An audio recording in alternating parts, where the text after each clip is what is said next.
Hi, Aurora. Hi. Welcome to Small Towns Unscripted. Well, thank you for having me, and thank you for thinking of us. Yeah, and your husband Val was going to attend, but unfortunately had a family emergency, had to take off, but we'll try to get you back here with him. Yeah, Because I heard he's quite the personality. He is quite the character. Or you can do solo with him. Yeah. You've done your time. I'm doing my time. Fair enough. Who was that said, I have permission? Oh, that was Dale England who said, my wife gave me permission to unlock what really happened. Yeah. Well, yeah. Like didn't rein me in, so good for him. This is Nicole Turner. My name is Russ McClellan. This is Tara Kalin. And I don't know, I think you said off camera you've watched one episode, which is kind of cool because, you don't really know what we're going to do other than that one episode. Yeah, and where it's going to head, right? And that's the unscripted part. Yeah, that's good. Well, I'm super excited for today. Yes. I mean, the Flores family are like family. Yeah, it's fun to watch people over the years, and then it's fun for us to get to know them better, and we might have known of them. Even if we feel like we know somebody really, really well, we're all busy, and time has a way of being fleeting. And one day you wake up and you're like, oh, I know that person, and it was 25, 35 years ago that you had them in high school or you knew them in a job. So one of the reasons for this podcast is that we want to help each other in the community get to know each other instead of quote unquote of each other. Right. And the other one, as we talked about briefly off camera, was these authentic stories for your family and having that authentic version of reality from the source. That's going to be very powerful for all that love you and all that are curious about you and your family. And to me, like you said about your parents and my parents, and you said about your mom, we all wish we would have had this opportunity. So hopefully this helps in a lot of ways. Yeah. Yeah, so thank you. Well, thank you for the opportunity. Yeah, and you have a pretty, I did some recon on you online.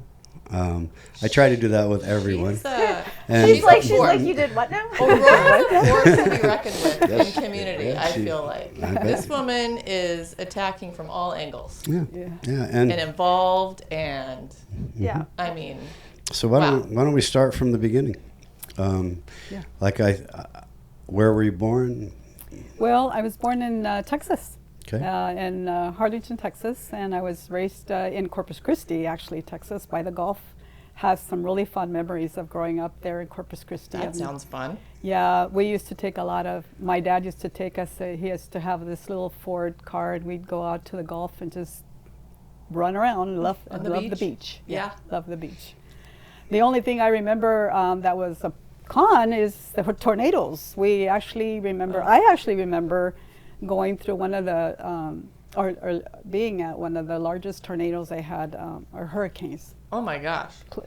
Carla. Wow. It was with a C or a K, because they're in order, with right? a C. Okay. With a C, yeah. And my dad refused to leave our house. He said it was all just, propaganda. Tough guy. Yeah, He's a tough guy. He was tough. He wasn't going to go anywhere. But the first thing he thought of when the tree fell in our neighbor's yard, he said, "Okay, let's all pack up." And we went to the local school. That's where we would congregate in those hurricanes. But yeah, that's where I grew up. And then my parents decided to move to California. We grew up in Fresno, California, a little town about 18 miles southeast of Fresno.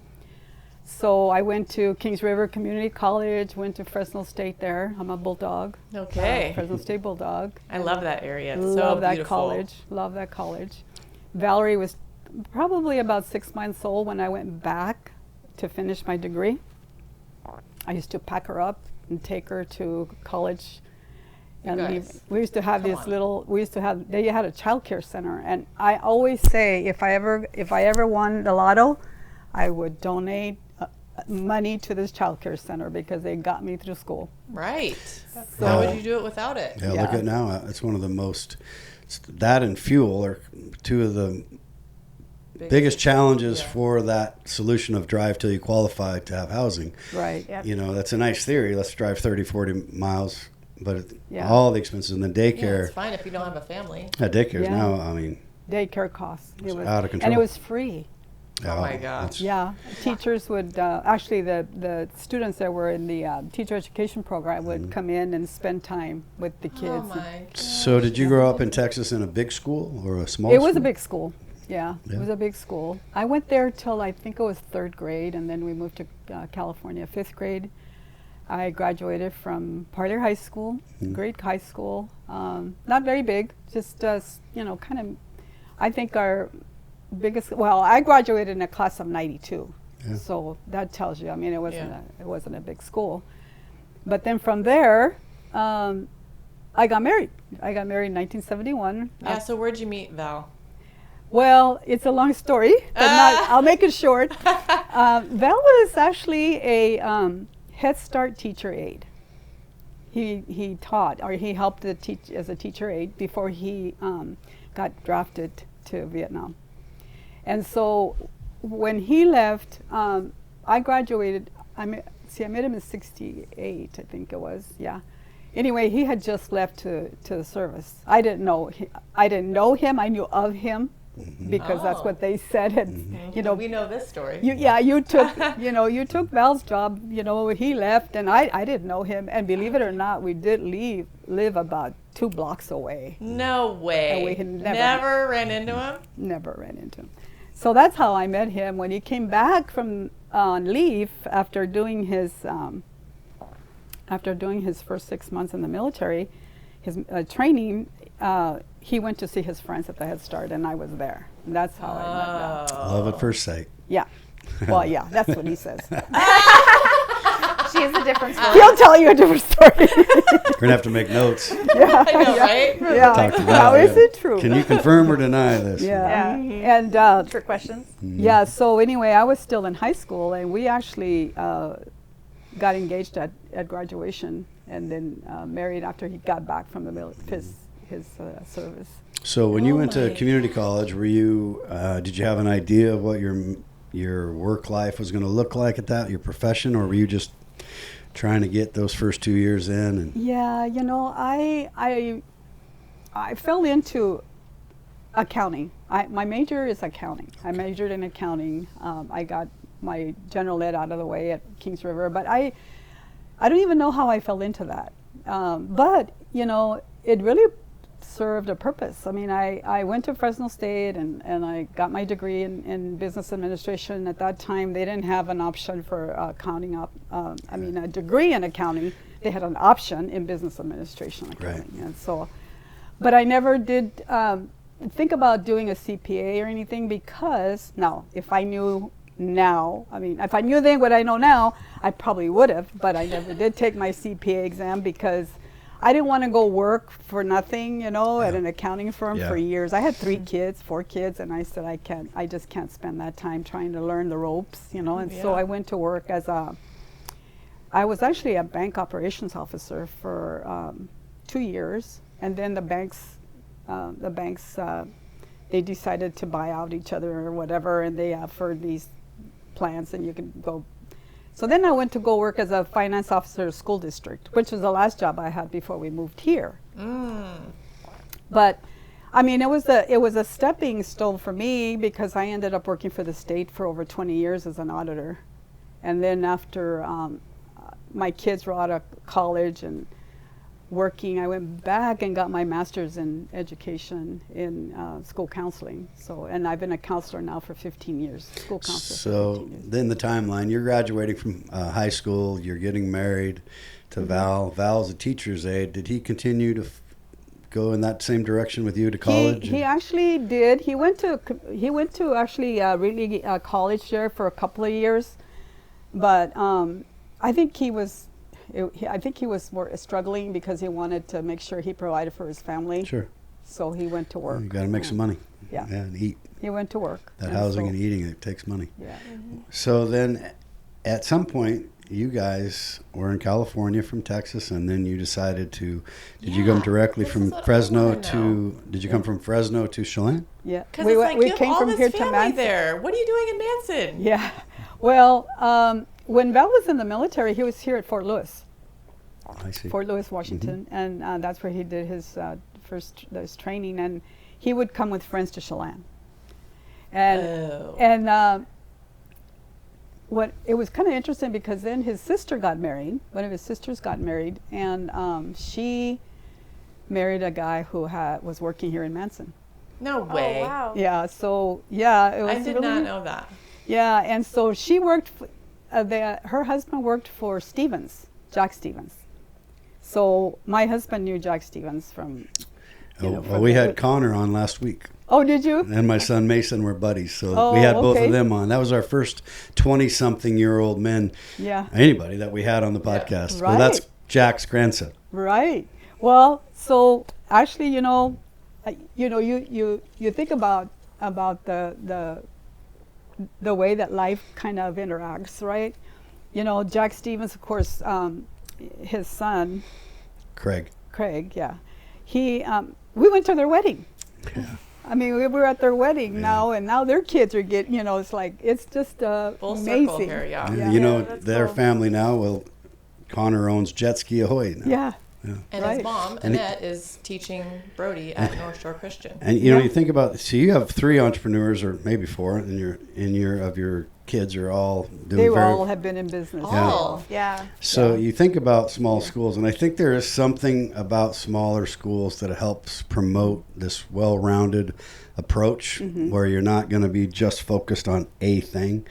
A little more than maybe a big school does, like sports. You could play all the sports, where if you're in a big school, you probably have to pick one, probably have to work every day at it, and you become very one-dimensional. Well, it's neat to watch somebody like Connor, Jack's grandson, has an actuarial scientist degree. Yeah. Right.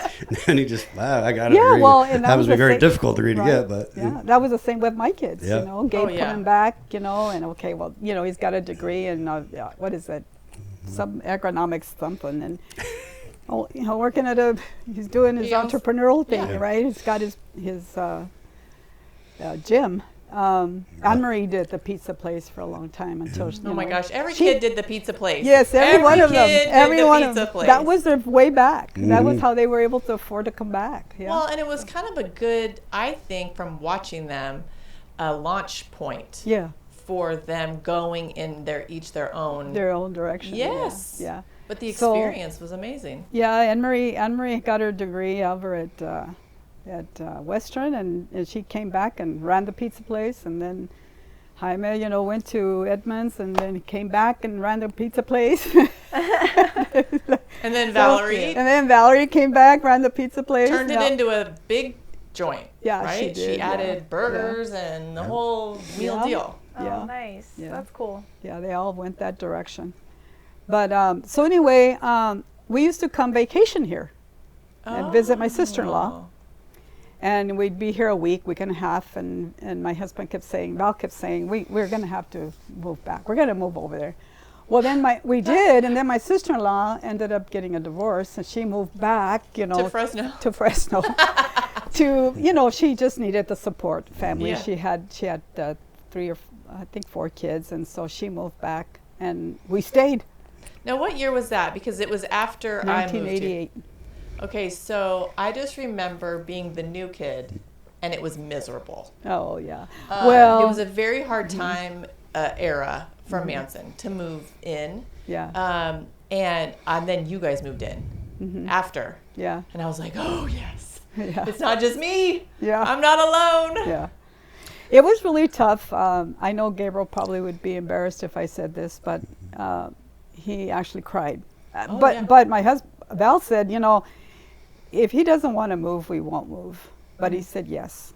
But it was tough for him to leave. He was a sophomore. Yeah, it's an age, I think, where you're sophomore. invested with your friends. Yeah. But he moved right in here made amazing friends and was in all the sports and did all the things. I think that was we were really concerned, but he did really well. I think so. Yeah, he did really well. I remember the first day he went to school and he came home and he said, well, I'm going to be playing basketball and I'm going to be playing varsity. And we're going, what? Welcome to Manson. Okay.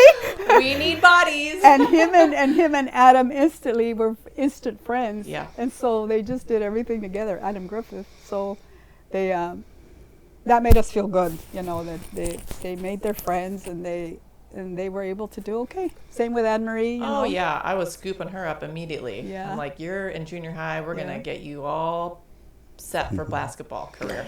So let's go. Let me go back just a little bit. So what year was it when Val was drafted? Was it in the He was early drafted 70s? in 68 because he was out in 71. 71. So, you know, you're then here in 88.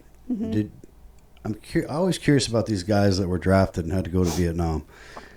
We had Les Hare on, right? He did 3 tours in Vietnam also as a pilot. I thought he was a cook the whole time growing up. Yeah. That's what I think he kind of let people think. But in reality, it was like flying missions and, Recon or and whatever. 3 separate tours. Did your husband and the VFW and that, was that ever a collective brotherhood of those people, or like most of them just said, I don't want to talk about it? They were really isolated. You know, I went to my niece's house one day, and she had one of those shadow boxes. You know how they have the shadow boxes they make? They're really cool. She made a shadow box for her husband, and he was not Iraq or anything, but he was in the military, and she had his army shirt and or uniform and his badges, and I said, how did you do this, and where'd you collect the badges? And I was trying to figure it out because I wanted to do one for Val. Yeah.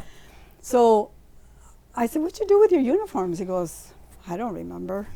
It was a very interesting time in this country. Yes. You know, Yeah. reading Yeah. about it, you know, Yeah. I was born in 69, so obviously I don't know anything about it other than history.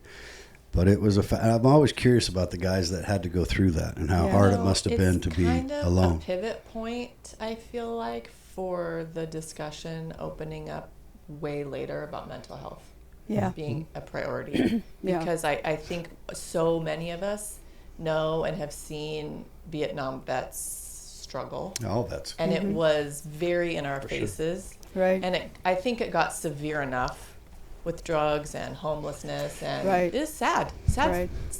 for a lot of people, A lot of them, right? yeah. And I Yeah. think it helped open the door to where now we're a little bit okay Yeah. with starting to be. embracing this and talking about it Right. and letting go of the shame around it. And Yeah. Well, you know, back then, we used to walk up to the gate. You could walk up to the gate to meet your passengers that were getting off the Yeah. Oh, right. airplanes. And we used to walk up because they would fly them out of San Francisco, and then they'd fly back to San Francisco and then off to wherever they needed to, their homes were. But we used to walk up to the gate, and there'd be protesters, yeah. yelling at them. So anyway, back to my story Yes. about the shadow box. I called my mother-in-law and I said, do you by any chance have any of Val's uniforms? She said to me, he got home, he put them all in a trash bag and threw I don't know what he did with them, she said, but I assume he put them in the trash because I've never seen them since. yeah. Wow. Let's put this behind me. Yeah. Well, they're all heroes, in my opinion. All the veterans are. Yeah, me too. And just Memorial Day just happened, and that's really designed for the people that paid the ultimate price and their families. Right. Yeah. So it's kind of. I mean, I'm just honored to be in all of the families are also often overlooked in the sacrifices they have to make for veterans.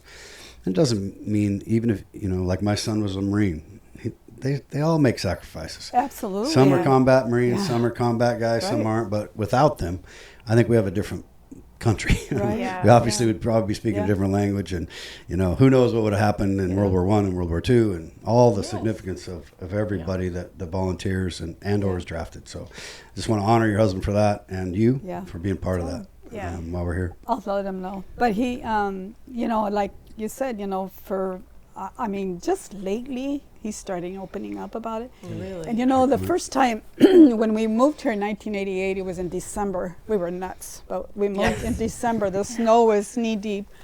And springtime comes along, and you know how the windmills, what do you call Wind it? machines? What's that? The wind machines. The wind machine. One of the wind machines went on. He sat up out of a deep sleep. Oh. He said, "Oh my God!" He was like in a cold sweat. Little trauma. He Yeah. thought it was a helicopter. He thought I was back in Vietnam. Yeah. Well, they didn't know what PTSD was. They called it shell shock.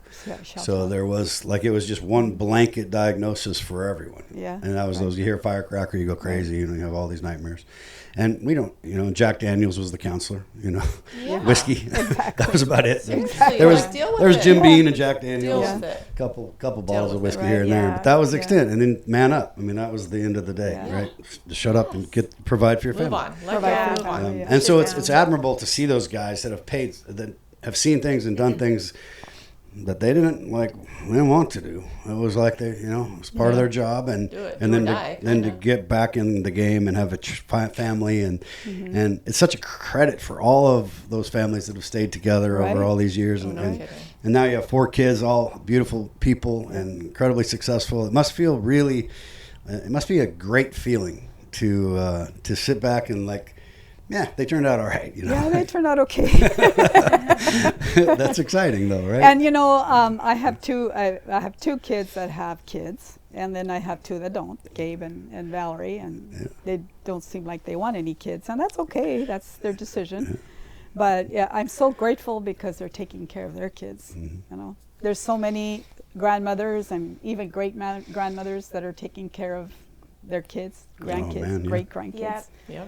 Because of issues, and I think we're very, very fortunate. Val and I are very fortunate. So you told me that must have been 1988. You talked about my dad and you thought I was in high school. So that you came. I graduated in '87. Yeah. So I was 19 when you came here. Yeah. But you met my dad right away. It sounded like. Yeah, we did. I don't know how. I think we were listening maybe to Cozy or something, and he called in about a house for rent, and so we called him and we went and we rented the house for him. Yeah.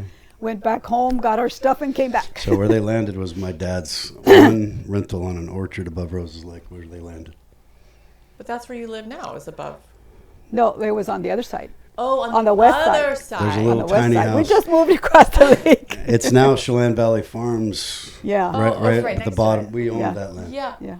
Oh, that's nice. That was 8 acres of apples. That was the one thing I thought about when I got his email, is I finally remember his dad, because Oh, he yeah. was. Oh, that's cool. Yeah. Okay, so how did you guys end up with the spot you're at now? Because it is beautiful. Well, that when we rented from Mr. McClellan for about 6 months, and then Dick Bailey decided that he wanted Val to work for him, and so the house, the guy that lived there, I guess, up and left, and so he offered the house to us and the spot, and so we bought that from him.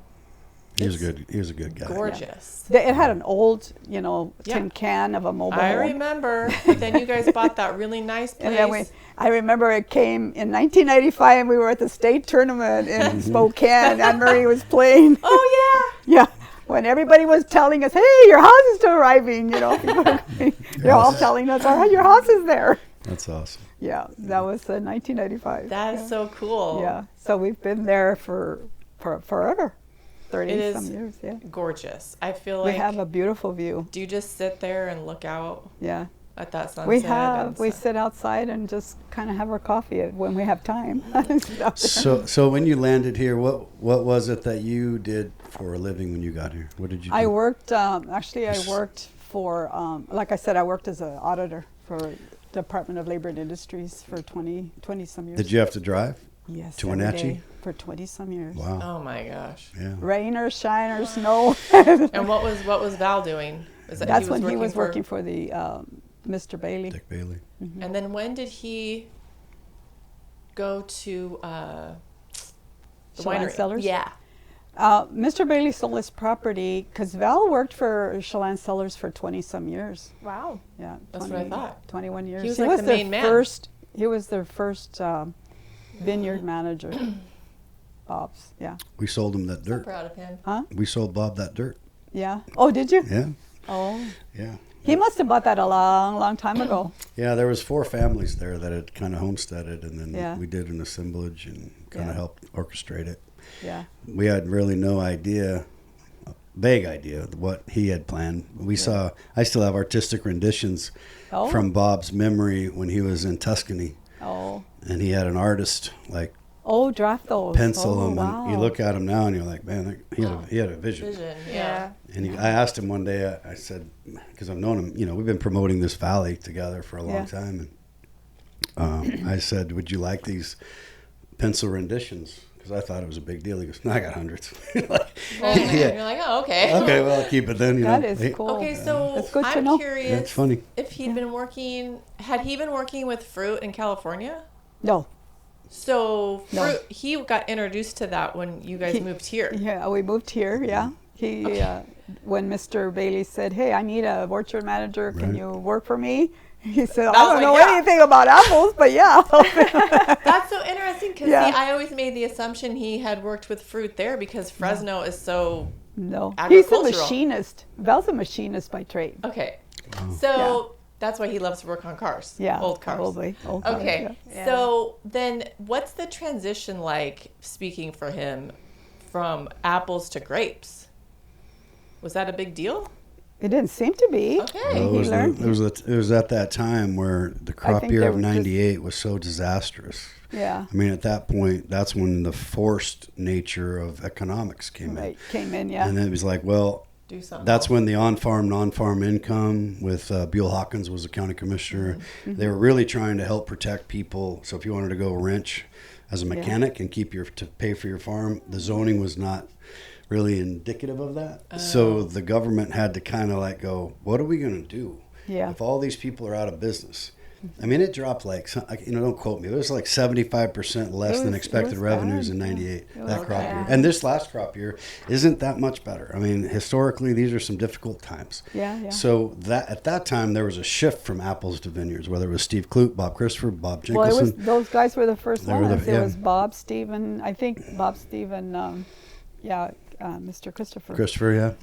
I remember them getting together, Yeah, they had a grape grower association. Yeah. And I remember Three of them. there was like 6 of them. Round table. And I remember because it was at Casina del Lago or whatever that place was called. Yes, and in the basement, I gave the first, if I remember right, I gave the first speech and they asked me to use the real estate, my agricultural background with my dad, farming apples. Right. And then my real estate background. Yeah. And they go, how does this ag tourism and that concept was being very promoted, like how is this going to work together, Right. and how is this going to be a good thing, Yeah. because you kind of had prior to that, as you probably remember, it was like tourism, Yeah. I can handle it 90 days, Yeah. and I give you my town back. But now it's like, Yeah. yeah. But change is inevitable, and change Yeah, is often difficult. And I want to get into that as it relates to the school board because I'm very fascinated by what happened after I left high school. Yeah. And I'm looking at it from the outside looking in. So I'm really curious about that. And then to where we're at now. I mean, just to put that, I guess we could dive in, just to put that in perspective. When I was a senior, there was not one Hispanic in the school. Mm-hmm. And then, no.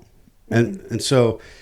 I think Gabe was the only one. No, I had I'm talking 87. two kids in my class. Okay, so then you start to see this progression of migrant workers starting to find a way. And weren't you, I was told that you were fairly instrumental in helping people try to make that transition from traveling to seasonal work to full-time work. Right. Is that correct? Yeah. Tell me about that. Tell me how that went down. Well, I've always been in, I guess trying to make people part of the community. Yeah. Right. Being part of the community and not feeling isolated but integrated. And in doing so, I think it helped people understand the importance of being in a stable, environment where kids are going to school and, they're going to, they're, because I always feel like I have to go back, I guess, to my roots. I'm the oldest of 9 kids. I didn't speak a word of English when I started school. And so trying to get kids to learn to read and write and assimilate and be comfortable in a neighborhood, I think that was really the basis of what I felt was important for the community. Mm-hmm. And then, of course, in an educational setting, and it's the same thing. You're just trying.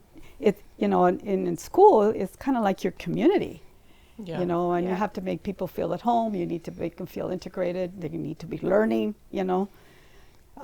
So I guess it's a very emotional piece for me because I feel it's so important.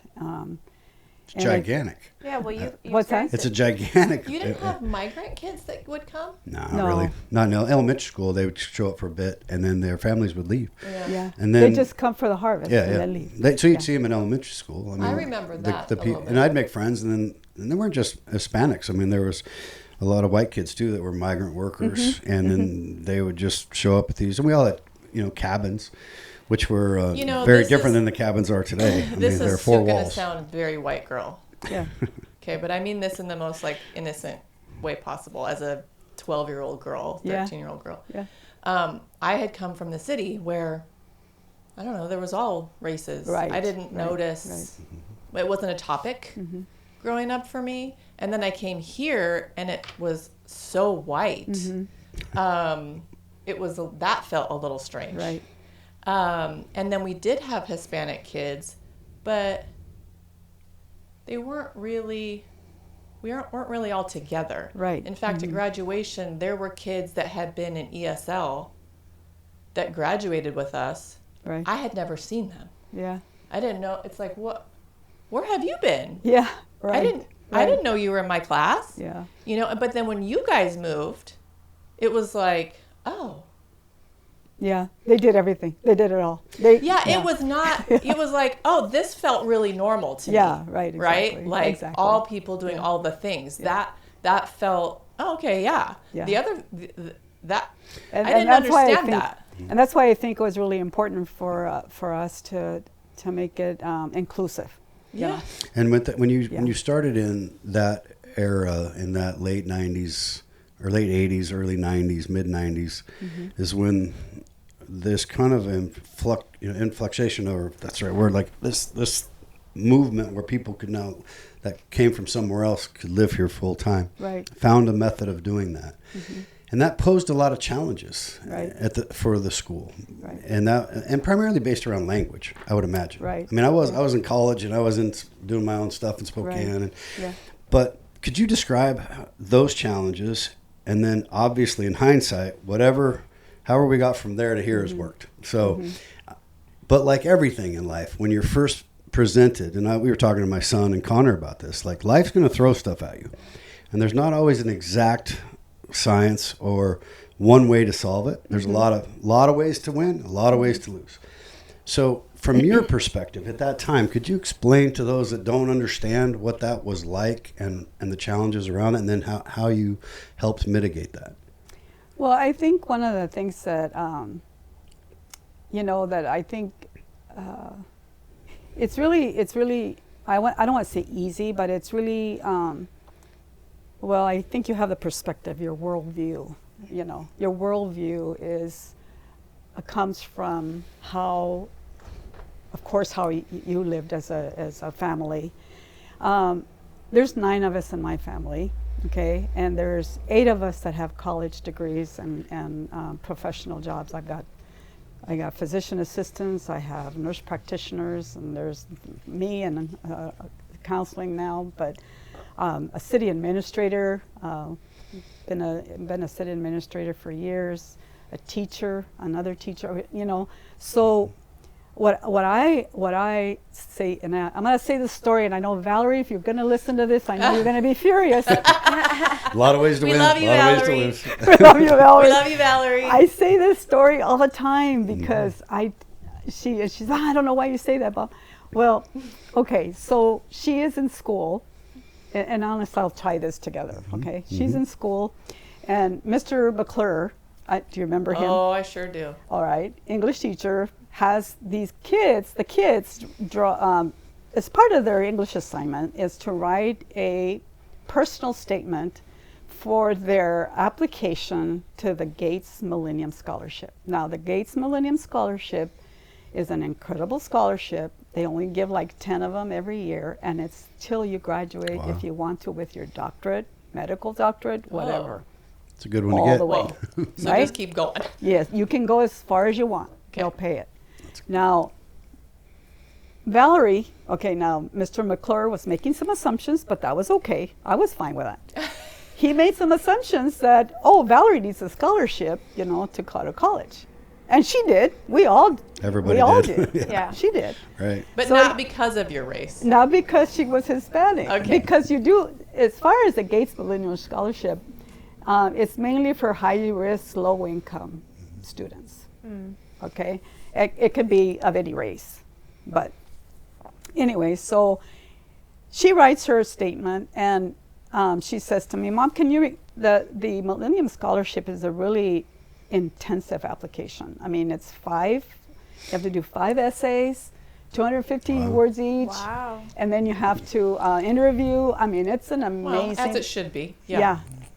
I mean, it is, because it could go It's forever. not just $1,000. No, it's not. So anyway, she writes her statements, and then she says, Mom, can you review my statements? And I said, sure.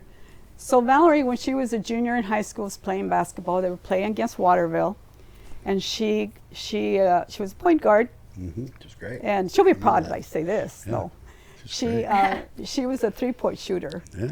Oroville, she scored 33 points. Yeah, she's I a mean, she tremendous was athlete. a 3-point I love shooter. it. Dang. These people are athletic, yeah. Yeah, For and sure. so anyway, she was coming down the court, home game against Waterville, and she stopped in the middle of the court because a player went to guard her, and she stopped. When she stopped, she fell on the floor, just fell. And we were going, What? I was standing next to Marsha Hansen, our principal then, and It's like a knee. she says to me, are you going to go see what's happening? And I said, no, because Valerie would be furious if I go out there and embarrass her. Mom comes running out. Tries to save the day. Of No, course. I'm not.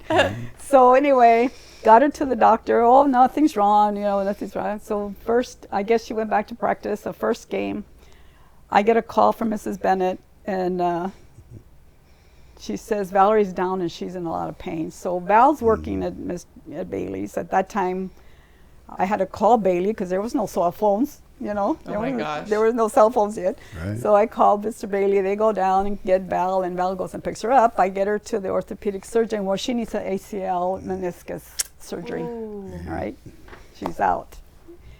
So, going back to tying this to the scholarship, that the question was, or is, I think it still is, what are some of the barriers and challenges you've had to overcome in order to graduate from high school? So I'm thinking now, if I were writing this for me, I didn't speak English when I started, low income, family of 9, I mean, no support in school, I mean, all of this, right? And she writes about her ACL tear.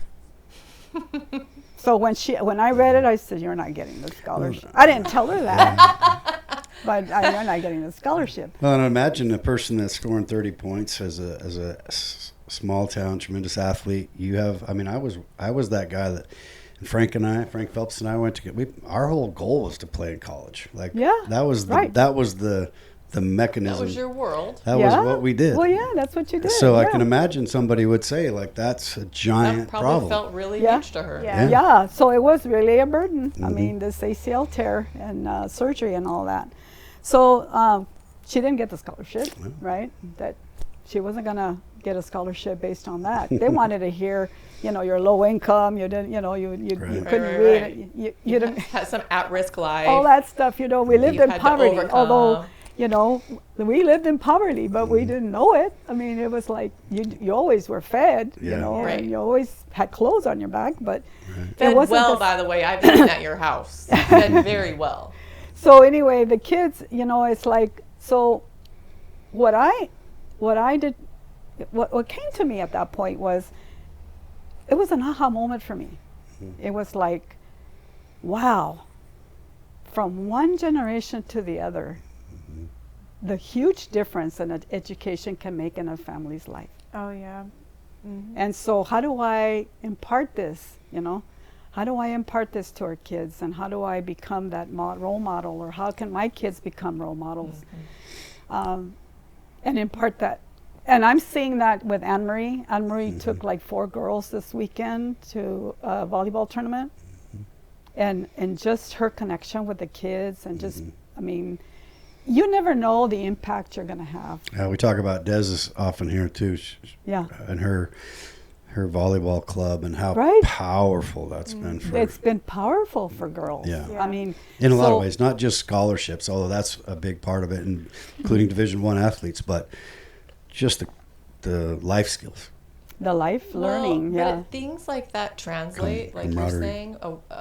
The skills they get, the confidence in the volleyball.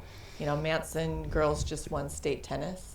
Heck, that's And- awesome. Yes. Congrats. And- Congratulations. And I feel like we talk about this as coaches, that a lot of those girls that play volleyball, that's an impetus to Yeah. to these kinds of They're driven. things. You know, Well, and they just learn skills, and it's yeah. amazing. The collaboration, the Yes. teamwork, all of the things that getting kids involved and so my hope was to in the educational realm is to be a role model for kids and be there to kind of prod them along, and I've always I'm of the belief over the years that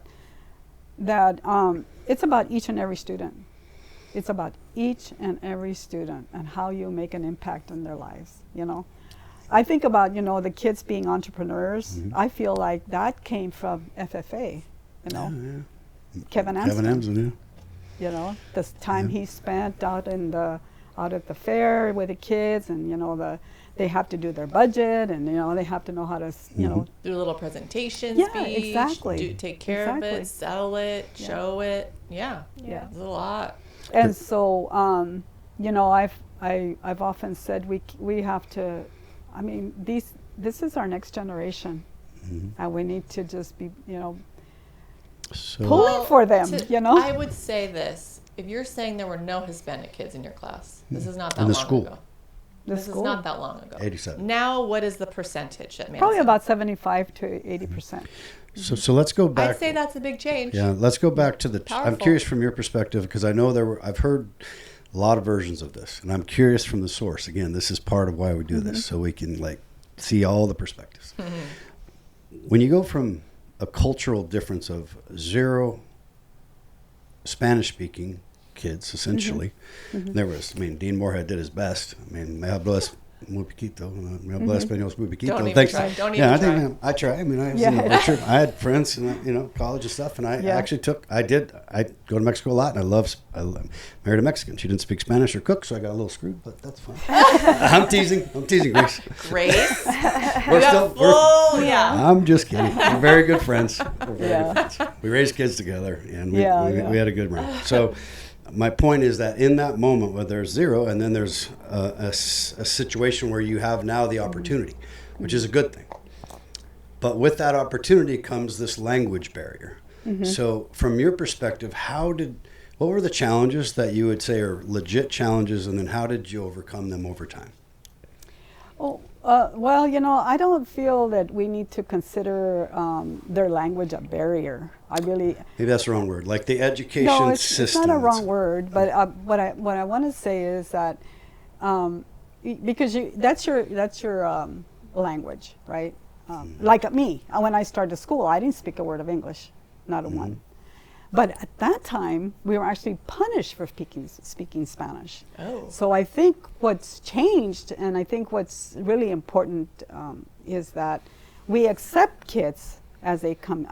I've always said, please, we need to accept our kids as they come into our classrooms, because there's a saying that kids can trust their teachers if they know they care.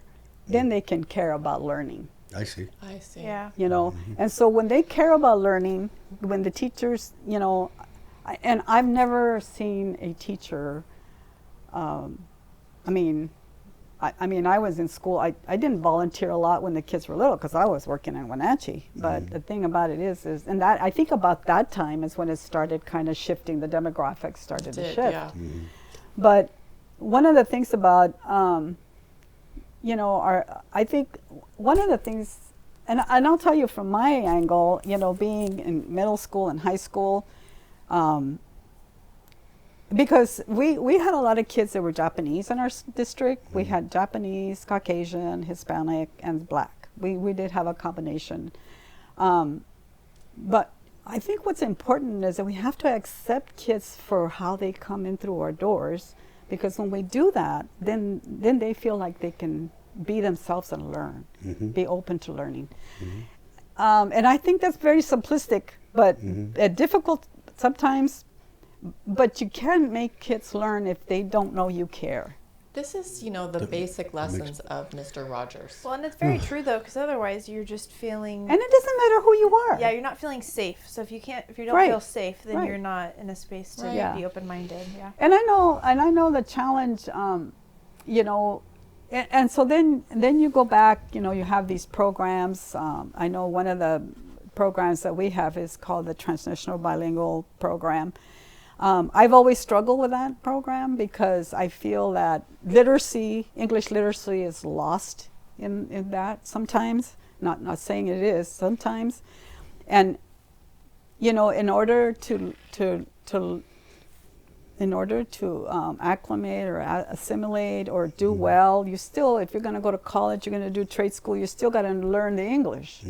Yes. So and as you know, I mean, I think as most of us know, when we are, the research, I mean, if to learn a second language, you have to learn it from the get-go. Immersion. It's way easier when you're little. Yeah, way easier. when way you're little. easier. Just like learning music, or Yes. it's just like Your takes brain is so open the and brain, spongy, exactly. and you just soak it all up. So forgive me if this is naive, please, because I'm trying to understand that time in history, because obviously, again, the how it's worked out is amazing, and now we have this very diversified, cultural diversified, language diversified community, which is amazing. So it worked out. You're right. During the time when there was 30, 40 kids left at one time, went from Manson to Chelan, that was a difficult time. And from the outside looking in, the basic, maybe primitive argument was, and I'm not even involved, I was just looking at it from the outside looking in, that if you're going to teach half Spanish, half English, your kids are going to get half the education. So why? That was the mentality? Yeah. Why is that? The dual language program. Yeah. Why is that a naive? If you believe that is a naive way to approach it, and a very simplistic, why do you feel that it was? Because you made it through. Like that was a real. Were you on the school board when that happened? Yes. Yeah. So I thought you were. yes. So I'm curious from the source as we Yeah. 20 years from now when we That talk was about probably the only time, other than maybe firing a coach, this. Yeah, that's hard. That's hard. that Especially we nice had guy. a room full of people where we had to move to the cafeteria to address concerns about that. Yeah. Well, I want to first Wow. applaud you on being willing to be the tip of the spear, being in leadership, Yeah. and not just like we see today with social media, where there's people screaming from the bleacher seats and they never Yeah. want to get in the game. They never want Right. to put the stripes Yeah, on, Aurora's right? in the game. So you're in the Yeah. game. You're struggling with this very important transition that is happening regardless of how we do it. Right. We now are faced with kids that can speak Spanish but not English, and kids that can speak English but not Spanish, and we have, how do we Yeah. deal with it? Like Yeah. that's a fascinating time in our history. Right. It was really a critical time, a critical point. And I think one thing, I mean, anything lesson learned, and I stood steadfast on this even afterwards, after we had that meeting. Steve McKenna was principal. I think, was it? I remember my first term on the board, Dan Farrell was superintendent. And Dan said to me, we're really thinking about doing this dual language program. We want you on board. And I said, I'm not on board, because this is how I feel about it. I feel that if kids are going to be competitive in education, whether it's a trade school, whether it's college, career, Yeah. you're going to have to function and function well and and be literate in English. I'm not saying, and I do not say you're going to have to forget your Spanish, because I haven't forgot my Spanish or my culture, obviously. But the thing about it is that kids have to, in order to be successful, they're going to have to learn two languages, the English and Spanish. If they're Spanish speaking, they need to learn how to speak English. If they're, English speaking and they want to learn Spanish, they can do that too, because kids learn it, as you were saying. It's a luxury, not a necessity. Exactly. Yeah. Well, and let's So- be real. If you travel the world, Yeah. And Other so countries know a lot more languages than we do. But English is still the one they learn. so then he Sure. said to me, so I want you to attend a conference in California. And I said, I forgot to tell you, I also served 4 years as a school board member in the high school at the district where I graduated from high school. I served 4 years there. And bilingual education has always been a dynamic subject. Mm-hmm. I mean, it's Hot. hot. Yeah. That's all. It doesn't. I thought I was reliving my high school time when I was there I don't know how many years ago. But anyway, so it's a very hot potato. People are really uncomfortable with the discussion, and it really isn't about whether one language is better than the other. It's about what is going to work for the kids. So were you more in favor of a concept, which I believe, and just correct me if I'm wrong, because again, I'm just learning, always learning from the outside in this case, looking in, that the state would basically, it would be a discrimination, so to speak, if you said, hey, if you don't speak, you're a first grader, you don't speak Spanish, we're going to put you in, this year we're going to put you into an English immersion class first, before we're going to put you into a classroom that an teacher is speaking English in, that you can't understand. And that was, would you have been in favor of that? Versus, is that what you mean by literacy is very, very important, let's learn that first? Or would you be more in favor of splitting, like, which I think is the dual language class, where that was the argument where you're going to divide the time, English, Spanish, you're going to try to get this English teacher to speak Spanish. These kids aren't getting the education they would have otherwise got. Right. So you're pulling up and pulling down at the same time. Right. Is that right? Well, and I'm gonna go back to this conference that I went to, and because I was probably 75% against doing a dual language program at the time. Mm-hmm. Well, first of all, I didn't feel like we were prepared. I mean, you have to be prepared. You got to have the resources, and you have to have the teachers that can do both.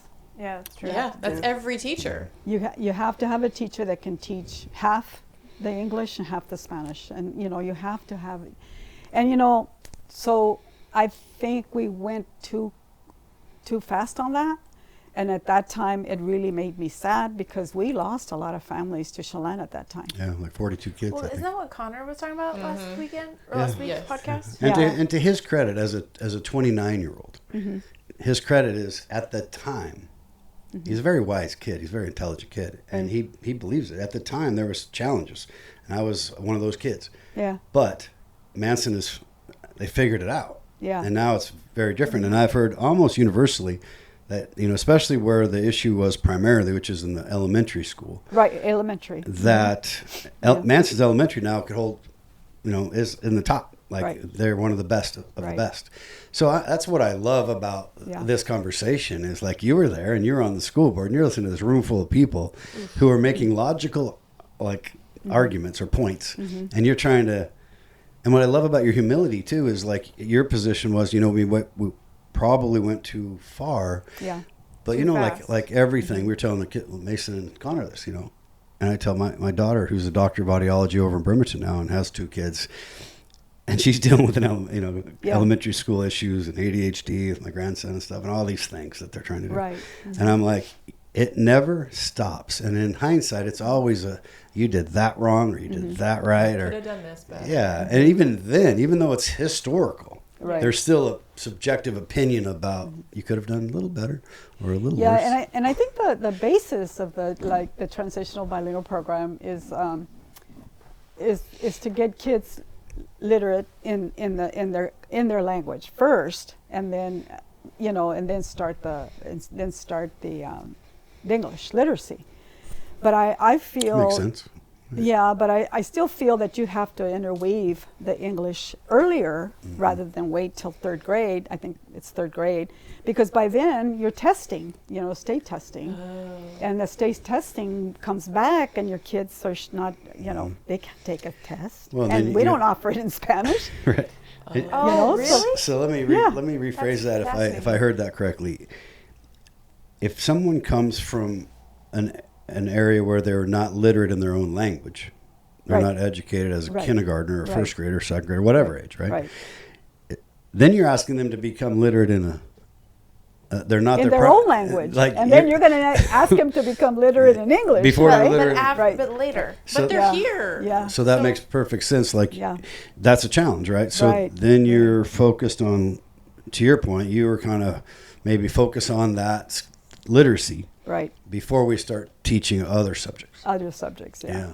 And then the state has a role in this because you probably lost somewhere in the neighborhood of $300,000 to $500,000 that year. Oh, lots, yeah. Like, We isn't it lost- almost like, I've heard 10 grand a kid back then? Is that Yeah, probably. So in 1 year, you have a budget of, say, $420,000 the year before. The next Oh year, my God. that summer, you lose it.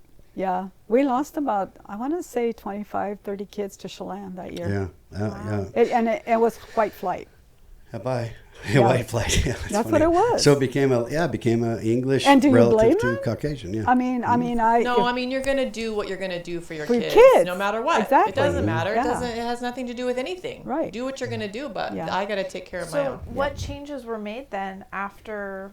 Well, yeah, we just decided Good to, question. because we didn't have the resources to do it well. and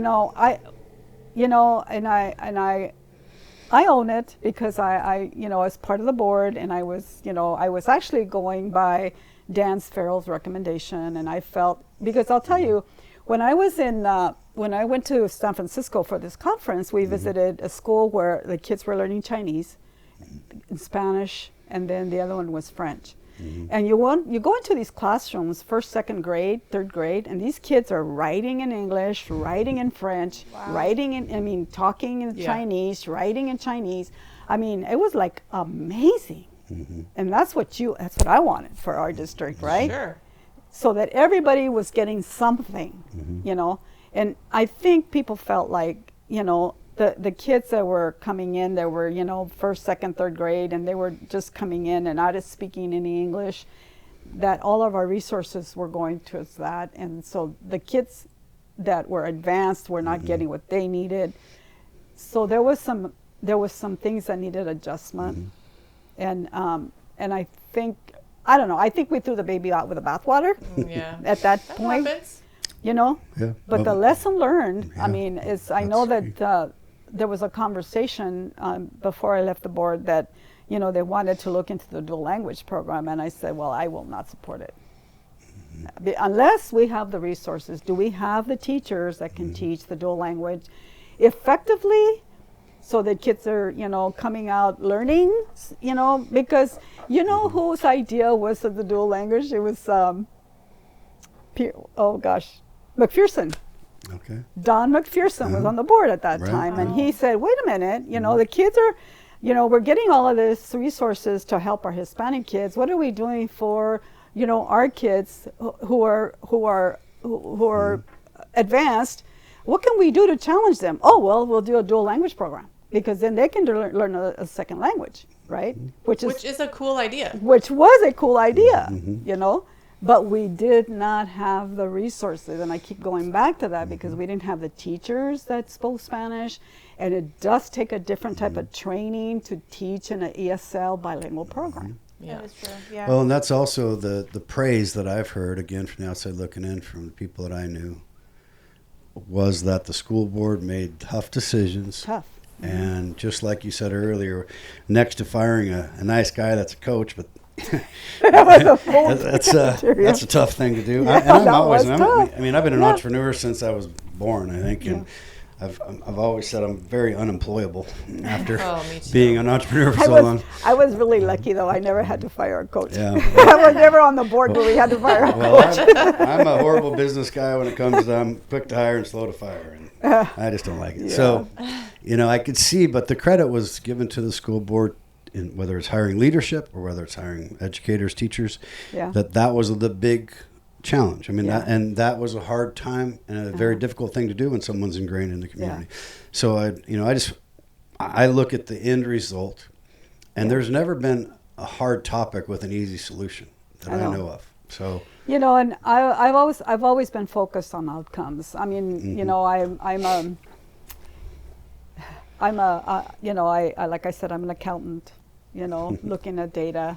But one of the things that's really important to remember in education, I think we forget that, is that a lot of times it's really difficult to put a data point on education because you don't know the impact, you know, until years later, you're not going to know that impact, you know, for it, you know, even with like my job, my real life job, you know, as a counselor, I don't know what kind of impact I'm going to have, you know, probably not ever know.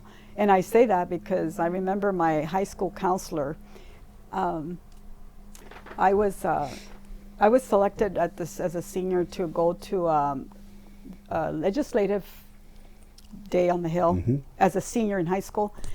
And my parents didn't have the money. You know, they didn't have the money. They would never let me go stay overnight at a hotel to go to this thing. The colleague, there was 2 from our district, the legislative district, that went. She was from Hanford. Her dad flew her in an airplane to the Capitol, right?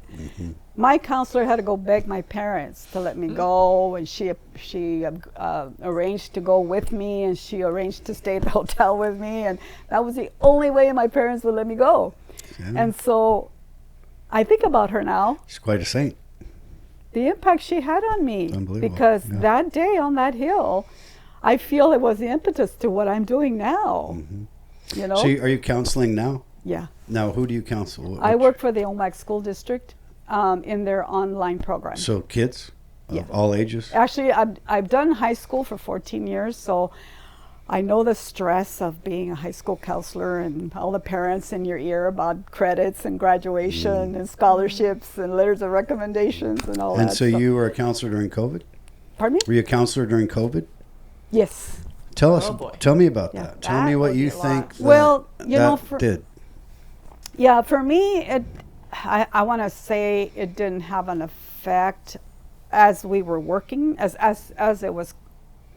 we went into lockdown, because we were online. I see. Okay, so we still had classes because the kids are at home. We do have certified teachers, and so teachers were working. We were working. Okay. But now is when we started seeing the effects, you know. I see. The ripple effect years Right. later, 5 years later. Yeah, we're seeing the effect now. We're seeing a lot of anxiety, a lot of Like social anxiety? social anxiety, a lot. You know, I just spent 5 days proctoring the state exam in OMAC, and that's why I couldn't do it last week. Yeah. And some of the kids are just so withdrawn. Yeah. You know, and I think that has caused it. And then Yeah. and then they're doing online school where they're not going to a public school. I encourage a lot of my kids. Let me back up. Like I said, I did high school for 14 years, and this is the first year I've done middle school. So middle school is hard to judge because, you know, they're still going through a lot of changes. They're in, you know, middle school is a tough time. Parents are Yes. pulling their hair, you know, and Yeah.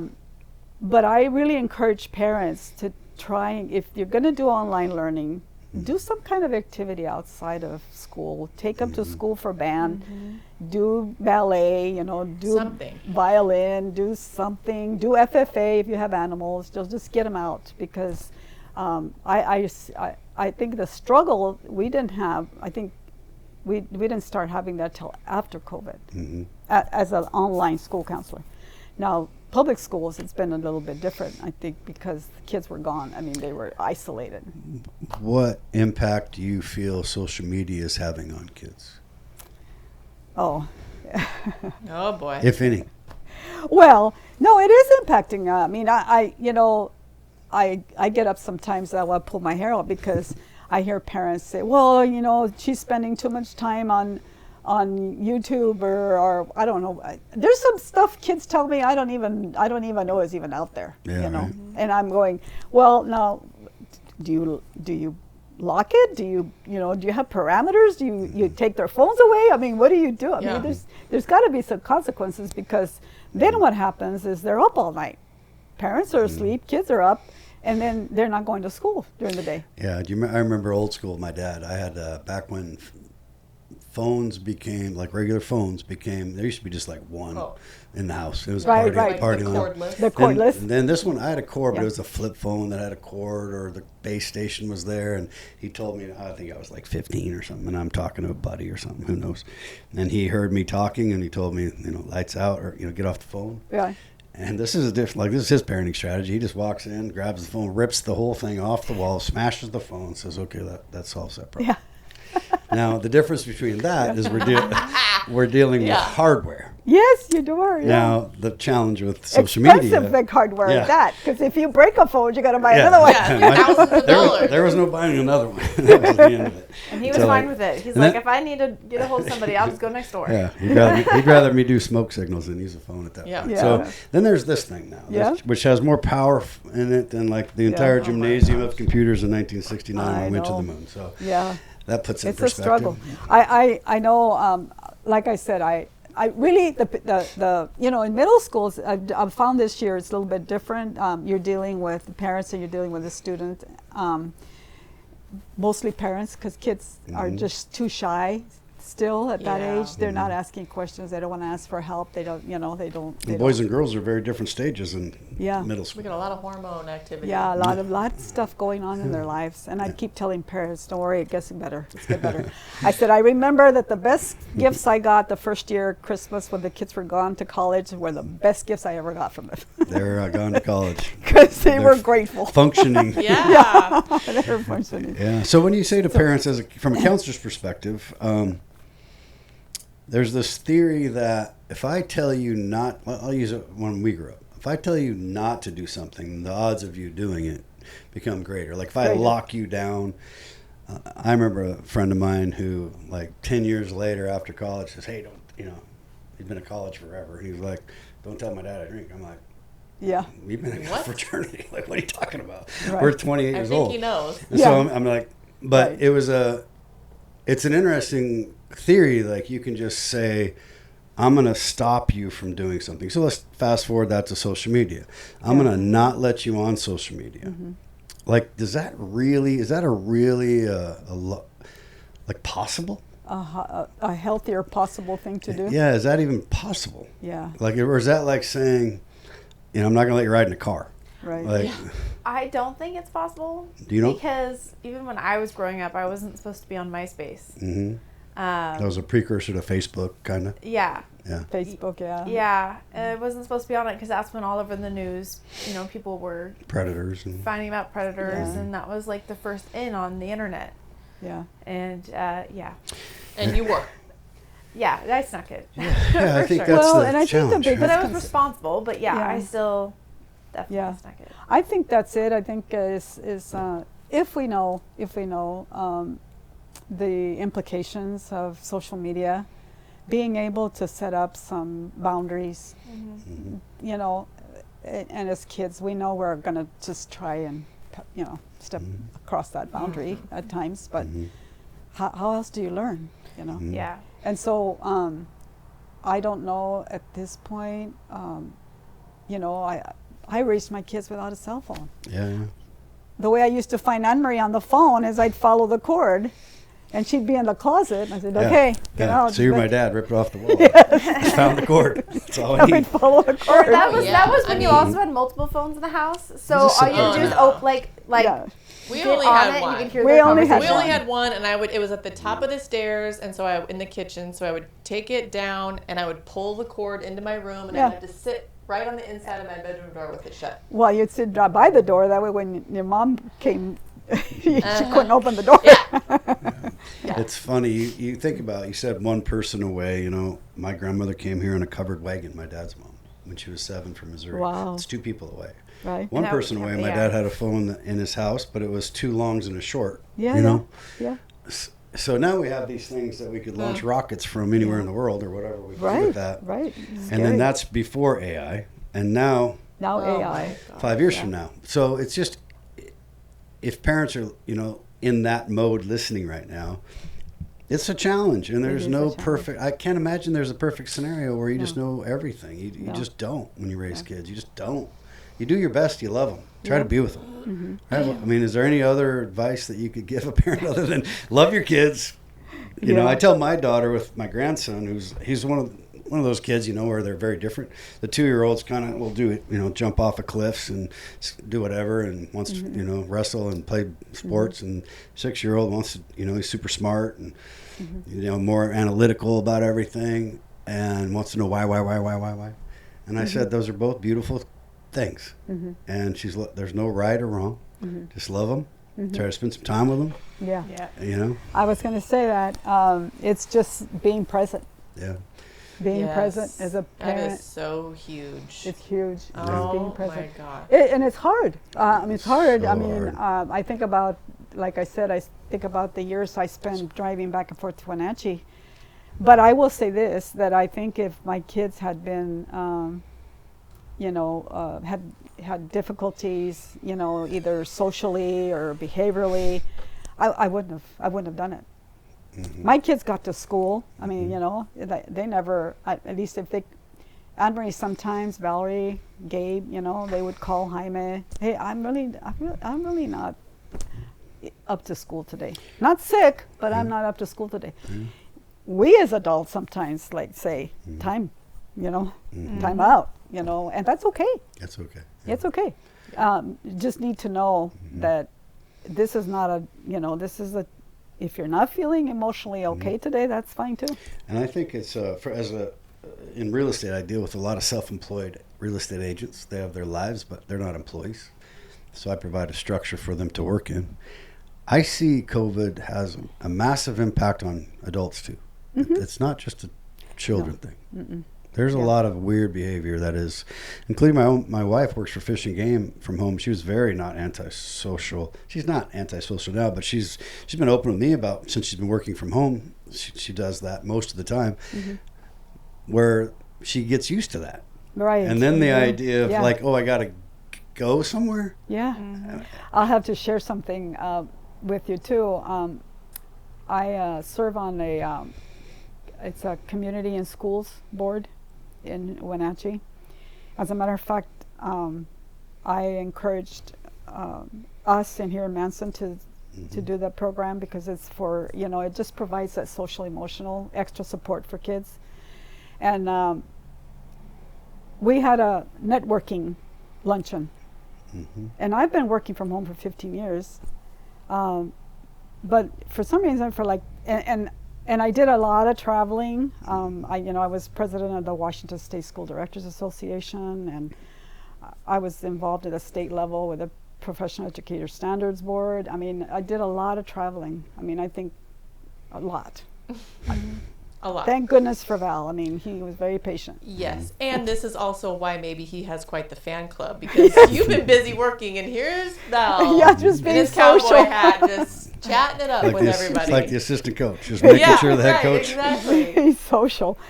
Anyway, he's always been very supportive, always. But anyway, just going to this networking made me feel really uncomfortable. You know, and it wasn't just COVID, because I was working through COVID, but it's just being at home. Yeah, she said You the know? same thing. Yeah, she'll do it, and then when she Yeah. does it, it's like it wasn't that bad, you know. Yeah, that's kind of how I felt that day. That was the first time I've ever felt that way. It's resistance. I was like, well, that was weird. Well, There's a book Stephen Pressfield wrote about called the Art of War, or the War of Art. There's Art of War is about war. This is the war of art. And he actually mentions Lake Chelan in his book. And he talks about resistance as a force field. Like it develops around us in all things. And like it's a noun, almost like it's its own entity. And so that invisible force field that is, I don't really want to go to that conference. I don't feel right about that. It's interesting. It's an interesting book. And he's, in fact, it mentions Lake Chelan and Harvest back in the 60s. It's a pretty fascinating book. That also relates to the phone. Not just working from home, but, you know, just the lack of interaction, because you can stay and be pseudo-connected. Yeah. It's a good point. With the phone and never really engage with people. That's Or true. you see people at restaurants all on their phones at a table together, not talking. It's wild. In business, I don't know if this stat is about 4 or 5 years old, but at one point, the agents that I work with, and it's everyone, they're addicted to texting or they were addicted to emailing. Now they're addicted to texting. Right. And now there's Instagram messaging and Facebook messaging. And I said, do you know that, like, this was like 4 or 5 years ago, that the stat was nationwide, like 80%, something like 80% of emails go unopened. Or, you know, like they don't, it's like the old days where you got all these spam in your mailbox. Right. You know, these, whatever it was, you're going to win the sweepstakes or whatever. So you just throw it all away. You don't look. Yeah. And pretty soon, email became like that. There's so much spam. Right. And now text messaging is becoming like that. But when I ask someone to make a phone call, you'd think that I asked them to, like, do something out of Mars. Massive anxiety about the phone. Yeah, and then massive I hear from currently? you know, like from like Luke, who's your age, in his early 30s. He tells me, he's my partner in business. He goes, "Oh yeah, if you call someone without texting them first, that's an insult." Right. That's kind of how. Not he doesn't believe that, but I was like, what is the deal with people? Edict of texting? Yeah, it's like I have to ask permission rules, to call right? New rules. And I go, won't they just not answer? Yeah. Like, and leave a message? I don't know, won't. but you know what? Let's circle back to the benefit of a small town, or maybe the difference that I'm unsure about. But, you know, when I was wanting you guys to be on with us, I just stopped by your house. Oh, yeah. I just drove up the driveway and knocked on the door. Yeah. And nobody was home, and so I went to my car and found something to scribble on. Yeah. And left my number. Yeah. Val says, "Here, Tara left this for you." Yeah, exactly. Right? I said, "What a chicken." No, you were home. And that's true. And then you go to Earl Stanford. When we had him on the podcast, he was my dad's age. He graduated from Manson. Yeah. Beautiful podcast about history in Manson. Played football on broken glass. I mean, you name it. There's a lot in there. But he said that back then, kids wouldn't come home at night. They walked everywhere. And it was no big deal because they probably would just find a house, have dinner with that family, go to sleep, get up in the morning. And to your earlier point, he said we were all broke. It was the Depression. He goes, we were all broke. We just didn't know it because everybody was broke. Everybody was broke. There was no status problem. Right. That social media where you're so often comparing your insides to other people's filtered outside. Right. Meaning their best car, the best picture, the best moments. They got the best of everything. And you're looking at yourself going, I'm not that good looking. I don't have that nice car. I don't have those shoes. They forget to tell you all the bad things. That, you know, so it's just a weird time in history. And it is real. Like, it is very real. I tell people this in business, and I've heard this saying, but there's so much said in text messaging that is abbreviated. Here's the reality in business. When litigators get a hold of it, they can fill in those blanks. Any way they want. So there's an old saying, live like today is your last day on earth, but text and email like you're going to live forever, signed your lawyer. Yeah, exactly. Because AI, boy, you want to talk about, I'll give you 5 words, turn it into a murder mystery. Yeah. Like AI can create a narrative that litigators can invent and then attack. Yeah. That's the reality of the judicial system right now. It's a crazy place. So to me, when you're not able to deny when you compared they just to make when it we up. Were kids, right? It was like you versus me, your word against mine, right? Which now is it's written. So what I tend to train people to do, because there's ambulance chasers in the world, you know, those people that want to get insurance companies, whether you're a doctor or E&O or whatever malpractice type of insurance you have. I tell them, look, have a conversation. So you have so many more things happening. You got the tone of your voice, you got the speed of your language, you got your articulation. And then after that, say, per our conversation, then email them. Do you agree? Yeah. And then you consistently do that. It'll keep you safer. Nobody's safe anymore, but safer because one lawsuit is not good for anybody. It takes a lot of money, and it just really is depressing. I know I have a lot of parents that say, well, text me or text my son or daughter or whatever, and I absolutely refuse to text. You refuse to do it? Yeah. I said I don't not text students. The reason, I'll tell the parents the reason I'll tell you I don't text students is because you don't get a copy of that text. And they could read into it anything they want. Well, that's it, right? Or somebody else could. That's very smart. Yeah, I do not do that. And I said, what I tell your son or daughter, I want you to know what I'm saying and what I've told them. I don't want anything made up. because kids may not do it intentionally, but it could be a lawsuit wanting to happen. Tell you're in one. I was been 30 years with that one, and I did a lot of deals with that one, and then it was just such a weird, and I was very lucky. I mean, that I wasn't involved. You've been in business long enough. There's always that one deal, and you just have to. And I learned a lot. It took 4 or 5 years, and like and wow. and we have a system where we send the kid an email, but the parent gets a copy. Yeah. And sometimes the parents will answer for them, and that's fine. But so let me ask you this: what are you most proud of right now when you look back at your life? My life, probably my kids. You have some great kids. Yeah, you do. Yeah, Adults. Adults, yeah, Beautiful kids. adults. When we came up here, we had a friend, Lori Osborne. She lived over on Apple Acres, and she always called us kids. And we were like 30s, 32, 35, I think. And so I was like, why does she call us kids?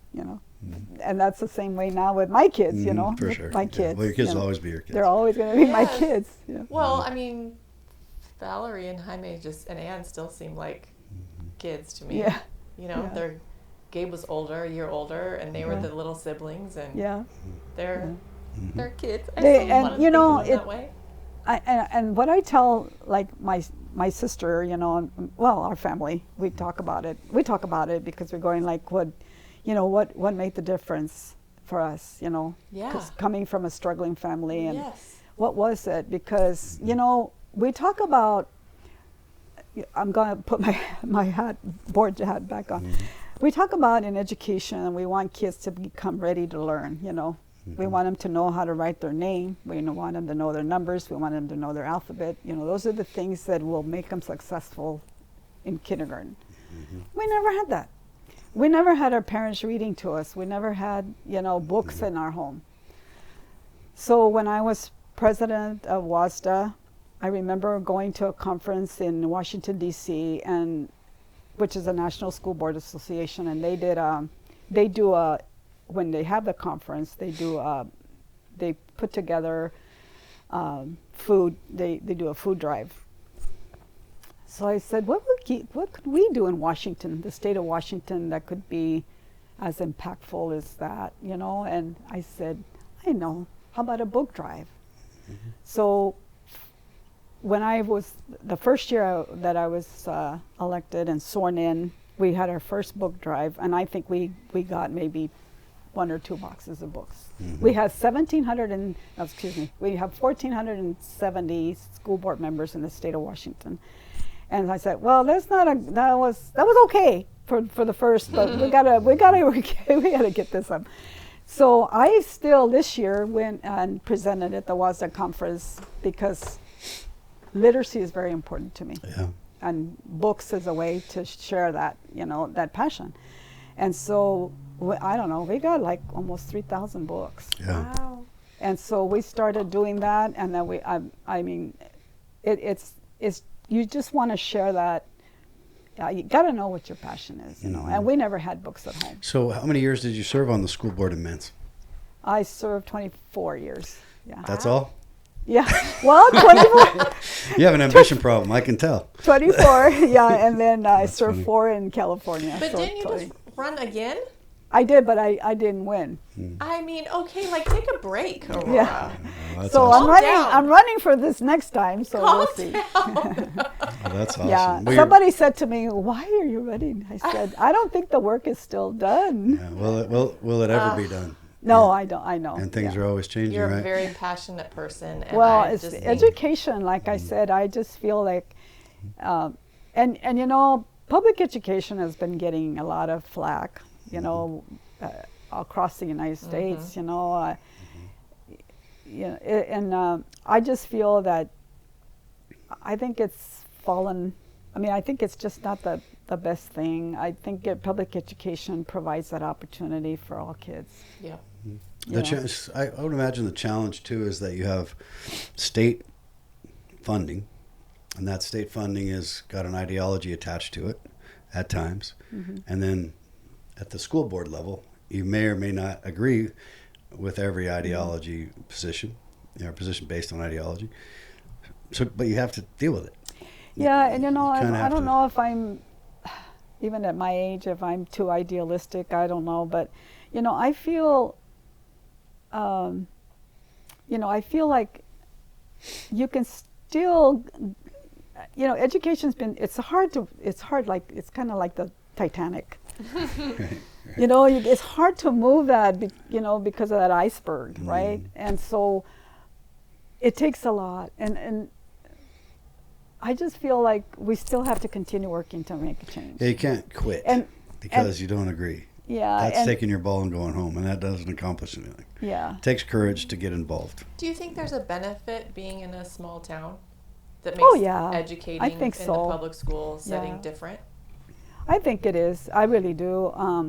You go to, other than maybe, I remember we did some tours, when I was the WASDA president, we toured some of the schools, and I remember going to, Redmond and Lake Washington and all those schools and just salivating because of all the stuff they had in their schools, I think that's the key, right? There's depending. The answer is not a black and white answer. Mm-hmm. There's opportunities at larger schools that are just far-reaching. And depending on who you are. The programs they could offer, but I think, I think that with the internet, not with internet, but like we have kids who graduate with AA degrees. We have kids who do Running Start. We have kids that, they do the college and high school. I mean, there's opportunities. We have 2 kids going to Stanford from Manson this year. Well, like Luke, we have one at Johns Hopkins. This is amazing stuff that comes out of here. Yeah. Well, look, and then on the contrary,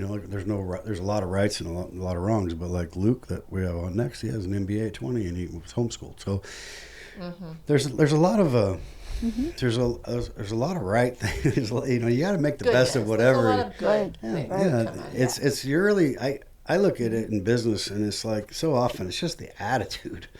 We can be defeatists and we can be pessimists, or we can kind of see the brightness in whatever we're looking at. That takes work sometimes. To your point, here you are trying to work on literacy for little kids and the books and all these things, but you didn't have that, and your family's successful. So there is no right.